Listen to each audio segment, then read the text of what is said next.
When I went that night, that first night, when I curled up there in that corner, the thought crossed my mind, and it actually was a thought that it's like, I said, I thought I was in for more than I had bargained for at that point. Up until that point, I convinced myself that it's a process, I'm gonna get through it, it's all gonna be okay. But when I physically saw where I had to be, and I had gone through that intake process of giving it all away, clothes, ID, name, I was a number. I knew right then I was that number already. Giving that all up, it became a lot more real. To the point where I said, I'm not so sure that this is something that I was cut out for. I felt that I was gonna have to do it on my own, and I wasn't sure that I could do it on my own.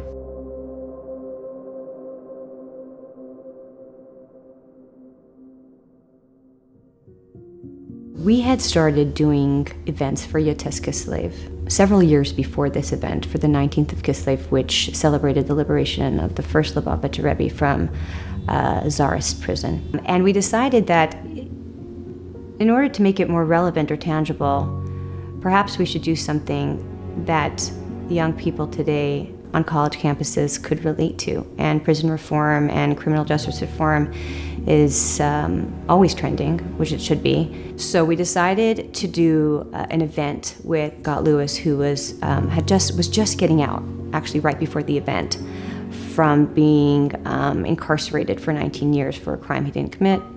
We first brought Scott Lewis, then we brought Ray, who was on death row. And we decided to bring Rabbi Lipkar, Rabbi and Mrs. Lipkar, and for Rabbi Lipkar to talk about the Aleph Institute and to contribute everything that Aleph does. Aleph Institute has worked with about 20,000 inmates and their families in approximately 500 prisons across the country, all federal institutions and state institutions. Aleph began in 1981. When I started in 1994, Aleph was well into its way, but at the time we were a very small organization. In the 80s and the early 90s, the words re-entry and rehabilitation, if they were anywhere on paper, it was just on paper. The Lubavitcher Rebbe, he encouraged me to work in this environment. And his statement was that every human being has value. There are no duplicates. Nobody has the same fingerprint. Nobody's the same human being in this world. Nobody can do what anybody else can do. Imagine. If nobody has the same lines in your finger, not through infrared, not through genetic measuring, but just lines, you can imagine nobody has the same thought process. Nobody has the same contribution. And because every person has a heart and a mind and a soul, you must address that heart, mind, and soul. Okay, so I spent 10 years in prison between the ages of 25 and 35. And when I went in, it seemed like an absolutely hopeless place because there were many systems in place that erased you as a person. Your name was replaced by a number, your clothing was replaced by a uniform, and any decisions that you were used to making, like when you eat, when you wake up, when you go to the bathroom, all of that was being decided for you. So it seemed like a place that was just built to break you down. But everywhere I went, I saw life fighting back. I saw people who were locked in the box continue to gamble on sports. I saw love affairs grow in the visiting room that ended up first in a marriage and then in 2 or 3 children. A lot of people, I believe, would say that when they're in jail, they lose their own humanity just to survive. They give it up. I think it's actually just the opposite. You're in touch with your senses to an extreme. When you're in jail, when you have to be in tune with those senses of yours, it's hyper. So a shriek is not a shriek anymore. It's not, okay, someone playing in a backyard. It's something could be wrong, and you can be physically at risk, or somebody you care about can be physically at risk for a long, long, long time. A long time. The Jangling of Keys. Because the guards, they come in the middle of the night for counts. All the time they're walking around. There's a jangling of keys, and when I hear that jangling of keys, it's just moments that it brings it back to that moment. Rabbis tell us, Jewish law writes, the Minchas Chinuch, that it's possible to say that prison is worse than death. Suspended existence. You're alive and you're not alive. Just to give you an example, there's this teenager who is rebellious, runs to the street, no curfew, doesn't listen to his mother. So his mother asks the father, listen, the next time I bring him to the visiting room, tell him I can't control him. So the father says to me, if I don't mind also coming into being in the visiting room at the same time. So it takes a little hassling through the prison guards. I'm there, and the father says to the boy, standing there, he says, son, Ma tells me that she can't deal with you anymore. She's so heartbroken. And the son looks at the father, cold and collected, this 15-and-a-half-year-old kid. And he says, Dad, just listen to me. You open your mouth one more time to me, I'm taking you off my call list, and I'm never coming to visit you again. I watched the father. If the father, it's like he could bury himself, he would. You know, I used to raise money for Israel Cancer Research, and I was the master of ceremonies, and I handed out an award to a very prominent cancer physician, and he sat down next to me after the program, and he said, I've always wanted to meet you. And I said, why? He says, well, you're a prominent criminal lawyer, and we have a lot in common. I said, like what? He says, well, no one's ever happy to meet you, and no one's ever happy to meet me.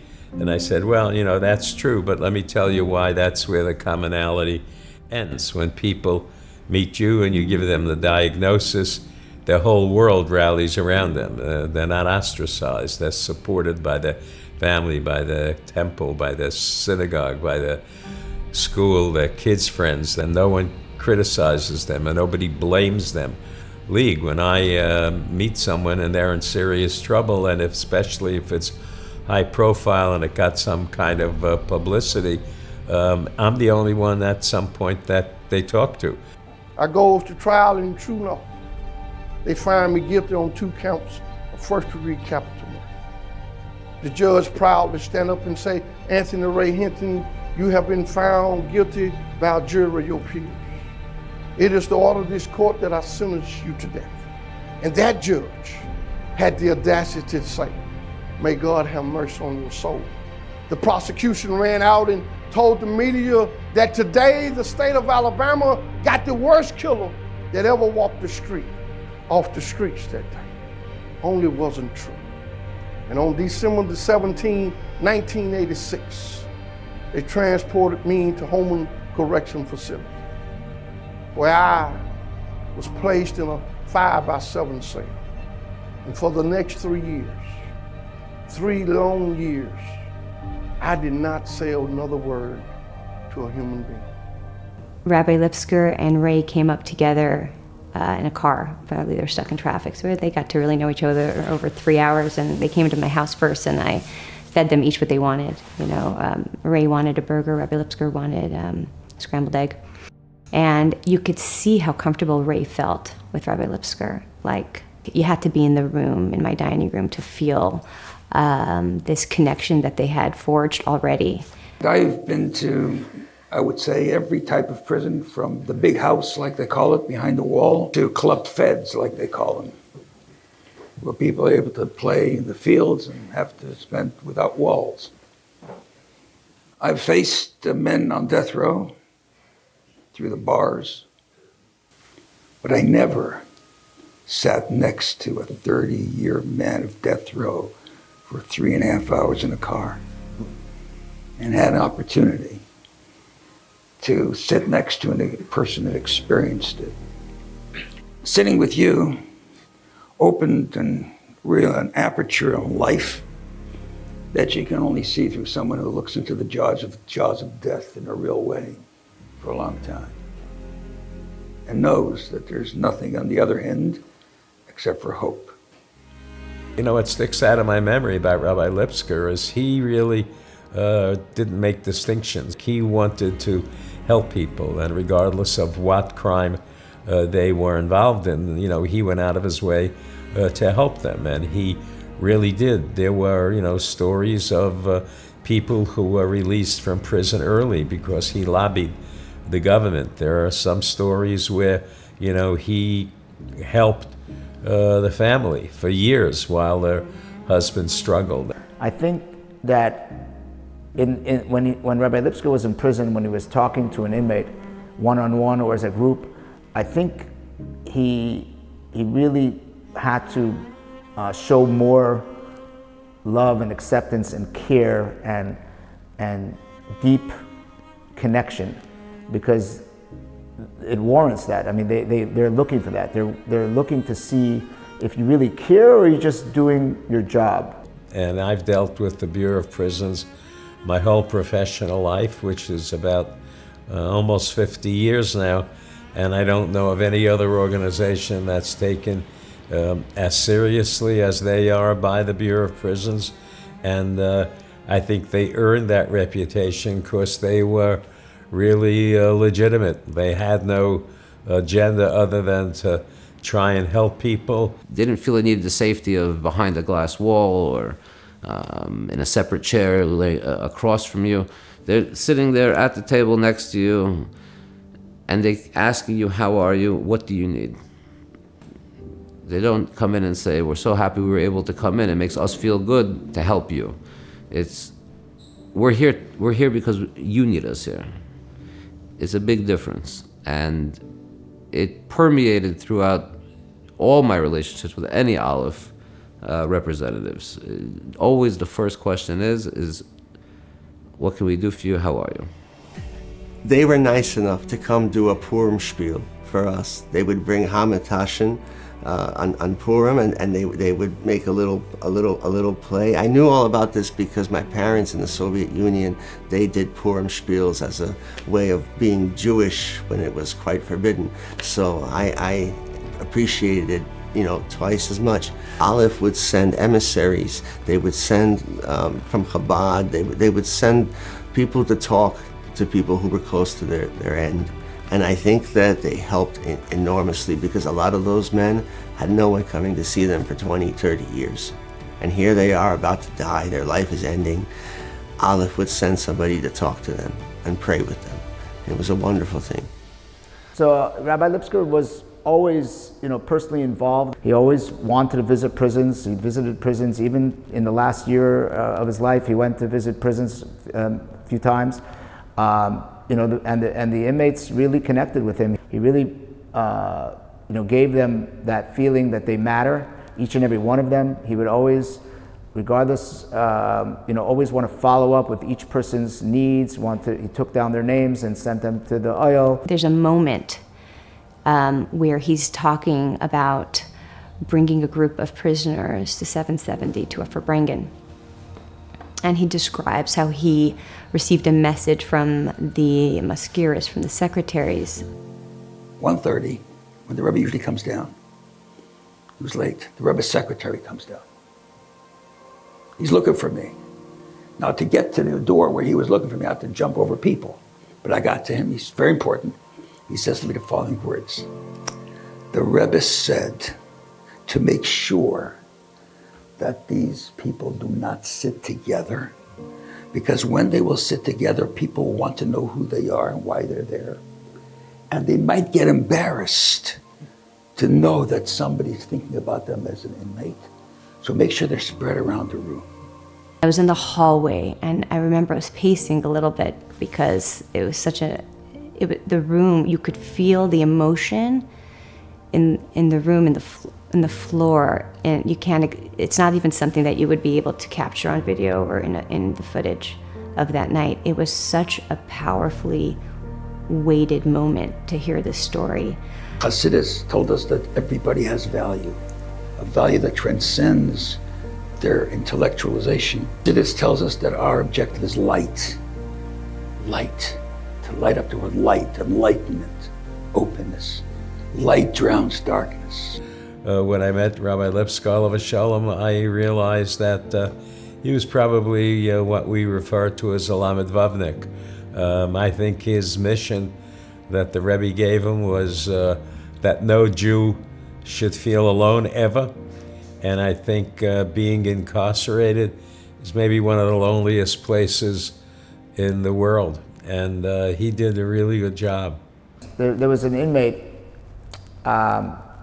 who was given a very long sentence in a federal prison.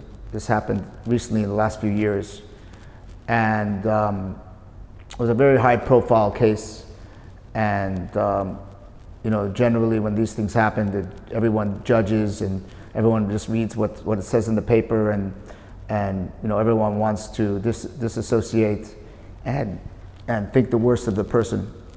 But the inmate was actually truly remorseful for any of his bad behavior, to the point where he davened for hours and hours every day, crying tears, to the point where actually his siddur was, wet from tears. And I've seen this myself many times. I used to visit him on a regular basis.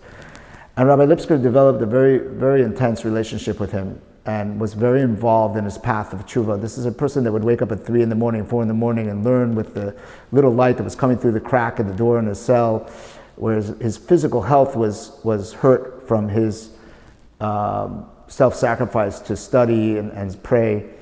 And Rabbi Lipkar would meet with him on a regular basis. You could see that connection working, that two godly souls working together, that Rabbi Lipkar took his godly soul and connected it to the other person's godly soul. The idea of this movement of Aleph is really what we would traditionally, I think, consider a chesed shalom, as a real act of kindness, of truth, meaning you're not expecting anything back in return.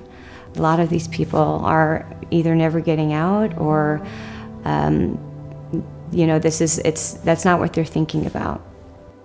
And so to tell you the sensitivity of the Rebbe, and the fact that our objective is to talk to these 2 million people in prison who are there.